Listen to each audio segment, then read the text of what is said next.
So, something that I see a lot of, especially on Instagram, are comparisons of different types of things to eat and macro comparisons of like alternatives when you're going out to eat, hacks for making meals more indulgent, blah, blah, blah at home.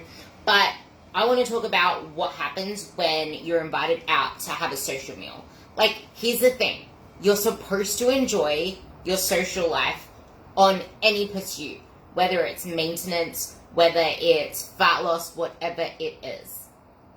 The goal is to make it as realistic and as blendable into your own lifestyle as possible. Now, given where you are right now and like what phase you're in, if it's a fat loss phase, you will need more trade-offs, you will have to make more sacrifices. If you're in maintenance or if you're in a building phase, you have a lot more leeway. So if you're actively in pursuit of fat loss, you have two choices. One, make the best choice that is there on the menu, and then make some alternatives within your day's meal plan. So, for example, if you are going out to dinner and you usually have like a dessert on your own meal plan and you have your own dinner, maybe you'll substitute that bigger dinner for both the dessert and the dinner, knowing that it's just a once-off, so you can easily forego that dessert because you're not going to die for not having dessert one day. So there's that option.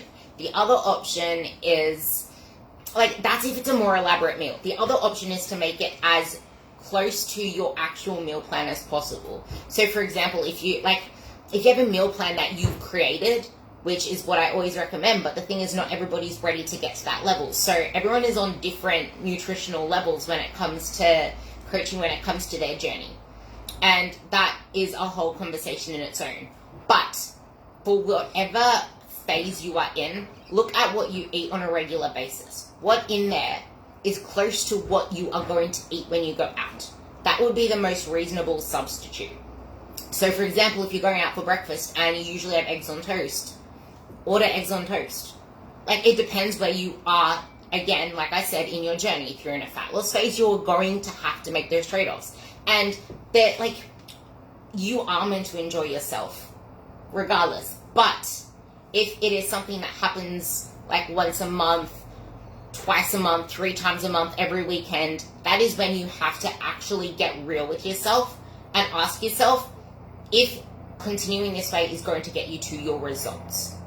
Because yes, you can make that, like, it's not about memories over macros, it's about choosing the right memories. Because are you going to be making memories every single weekend with the same friends?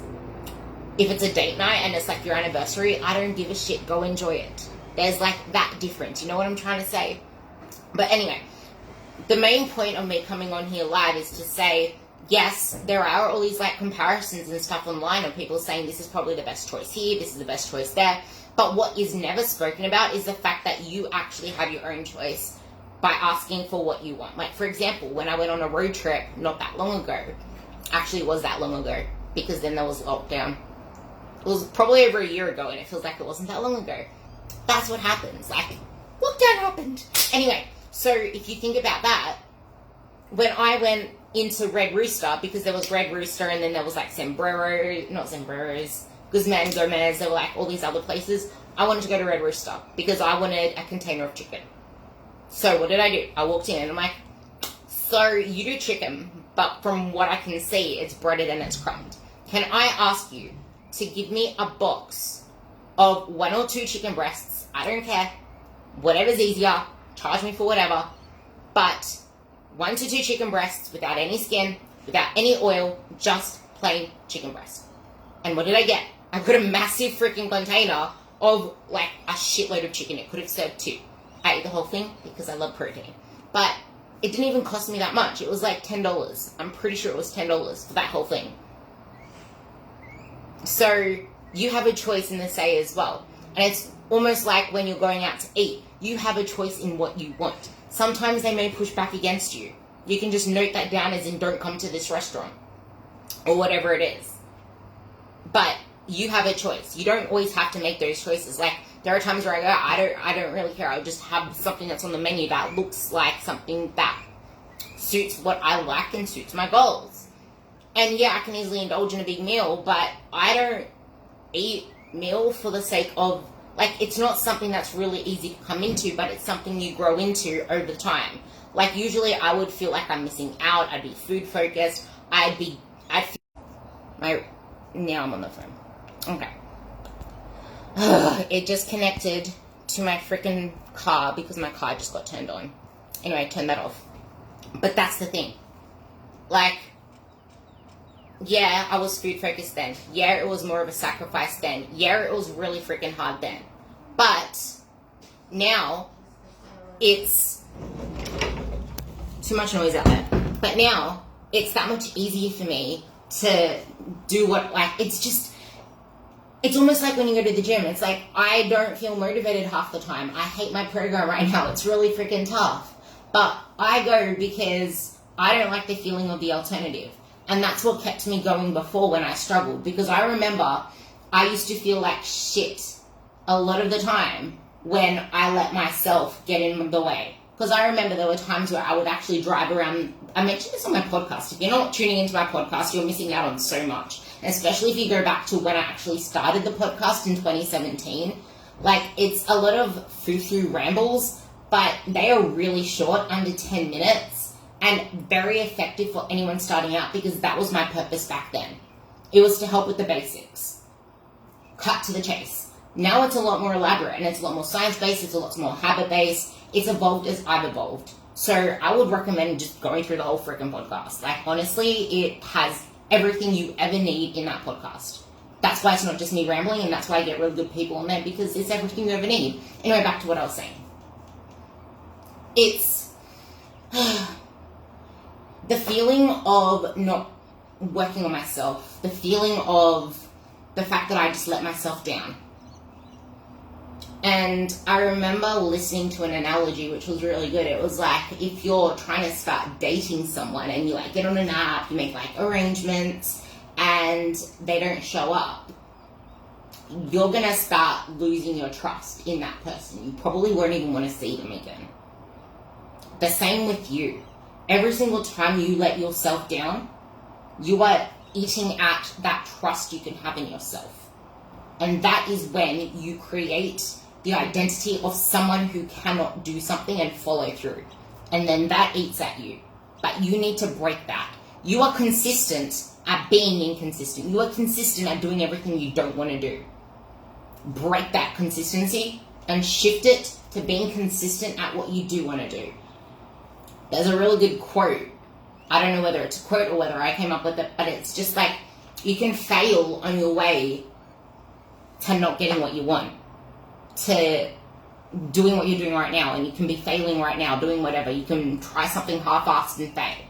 Or you can go after what you actually want and fail on the way there and grow and learn and evolve. And this whole conversation was supposed to be about eating out, and that kind of stems into it. Because you are going to slip up. You are going to emotionally eat, because food is emotional. Food isn't about just food. It gets easier. Hunger is never the same every single day. But you can make smart choices. And you can always pick yourself up at the next meal. And it's not always about what's on the menu. You can ask for what you want. Breakfast places are the easiest. Egg whites, toast. It's like that. And okay, eggs aren't the best source of, well, they're the highest quality source of protein, but they're not the best source of protein, because they're like salmon. Salmon and eggs are both like 50% fat, 50% protein. So if you get 2 eggs, that's like 10 to 12 grams of protein. It's not all that much. So you could get like 2 eggs and ask for them to do egg whites, or ask for 3 eggs and take one of the yolks out, because each egg is 80 calories. Each egg is 80 calories with 5 to 6 grams of protein. So think about that versus an egg white, which is 33 calories. 33, 80. There's nothing wrong with eggs. It's just the calorie comparison. So you're better off getting 1 egg, 3 egg whites, or 2 eggs, 2 egg whites, something like that. Otherwise, they might have ham. Or you could just get something basic. You don't need to make an elaborate meal out of the meal out. Like, if you can't get all your protein in that meal, add it to another meal. You're not stuck in what you're doing. Like, that's what I would do.